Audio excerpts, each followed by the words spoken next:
The Monday Morning Commentary Box on the Mike Hosking Breakfast. Andrew Saville and Guy Heveldt both with us. Fellas, Happy New Year to you. Happy New Year. Sorry, New who is Year. it? It's February. It's not my fault we have, 4-day weeks. It's all the calendar's beyond my control.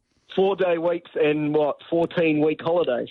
Tell you what, I came to the conclusion, Katie and I were talking in week 6 of the holiday, and we were saying that you can have too long a holiday. Hey, Guy. Yes, Michael. I saw your story interviewing Mody Maor. Yes. And you hung out with the... do they give you a ladder for the interviews? Not a ladder, and actually I didn't stand on anything this time, but I have stood on chairs, boxes, all sorts of things to try and get me up to their height. So it's nothing new. I'm used to that. Yeah, shoulders, yeah. Because you've spent time with him as well, haven't you, Sav? Who's this? Mody Maor. Yes, yeah. Impressive bloke. Yeah, well, that's what I was going to ask. He's clearly got a bit of magic. Yeah, he does. I think he's been very good at bringing what is a new team together. You know, new imports from overseas, a number of new local players in the team. Yeah, he's got some veterans that have been there for some time. But what impressed me early on is that he made it quite clear that the feeling around the team, the culture, in inverted commas, needed to change, or the team needed to be more together, and he did a great job of that off the court with others. He's got a few assistant coaches who are quite new to this country and the basketball league, but they've done well as well. But yeah, an impressive bloke, very, very straight shooter, straightforward, gets the job done. Is that your observation, Guy?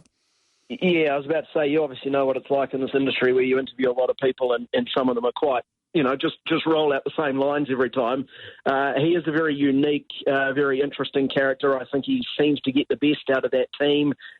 We obviously saw how dreadful it was for a few years for them, and it was obvious that they weren't having a good time. Well, you go to a training now and they seem like they're having the time of their lives. Tom Abercrombie's been through it all, and he can't speak highly enough of what they've got going. As Sav says, I think they've kind of found, sounds a bit naff, but found the identity of the Breakers again, which they lost for a while. And I think a lot of that probably has to do with Mody, obviously a few other factors as well, but I think he's done exceptionally well to turn them around. They're now obviously in the playoffs.